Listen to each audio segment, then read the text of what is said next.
how many people have been frustrated by the performance of Facebook shares since the IPO, $38 now at $30, and it's been hard to spot Mark Zuckerberg since that bell ringing at the company headquarters a couple of months ago. So if there was anyone we could speak to here, it certainly would have been Zuckerberg at the top of our list. And that's the first question I asked him. How has life been like as a public company?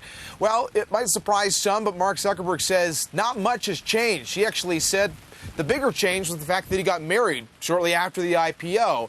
And he says that because Mark Zuckerberg is and always has been the product guy, the guy that built this social network and continues to build it, loves to continue to code every day.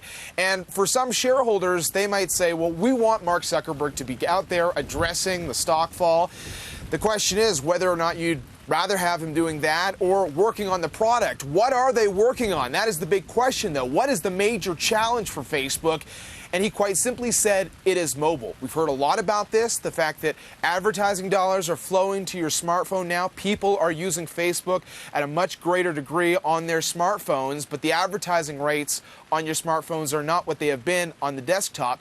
Well, all of that is tricky. Taking a business that was born on the desktop and moving it to the phone is so challenging. And don't forget, it wasn't that long ago it was reported that one of the new things they were going to try out to make advertisers more excited about Facebook was to be able to determine what apps you're downloading on your phone.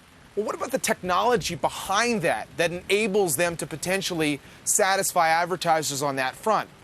Mark Zuckerberg might not be the guy who spends most of the time with the advertisers, but he is the guy who has to give the seal of approval on the product, which he still wants to be something that really doesn't give you a feeling of advertising. It's something that just people want to use day in, day out. And John, all right, so changes. He's still focused on mobile. He says getting married was a bigger change than going public. But all in all, we know this is Mark's fourth year at the Sun Valley Conference. And, I mean, he's definitely part of a newer generation, right? So who does he hang out with? Do the young people hang out with the young people and more traditional media guys hang out together? How does it all work? You know, everybody does a lot of hanging out together. The way this conference works is when you start the day, they have a session. Starts early, 6 o'clock local time. A lot of these are big picture issues.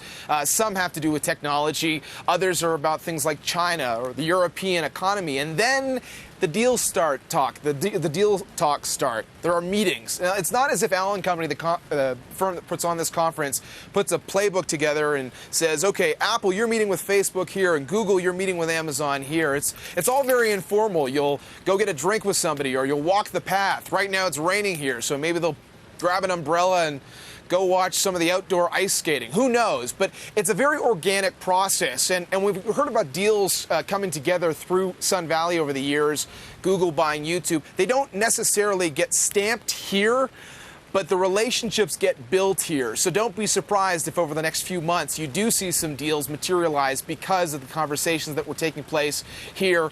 Maybe Mark Zuckerberg and some of the other companies that are here. John, how much privacy is there? I hear you say that it's pretty organic. Some conversations happen on a quieter path. But do people really have a chance to connect one-on-one if they want to? Absolutely. Absolutely. They've built in protection. I mean, the privacy issue actually plays back to the media, us.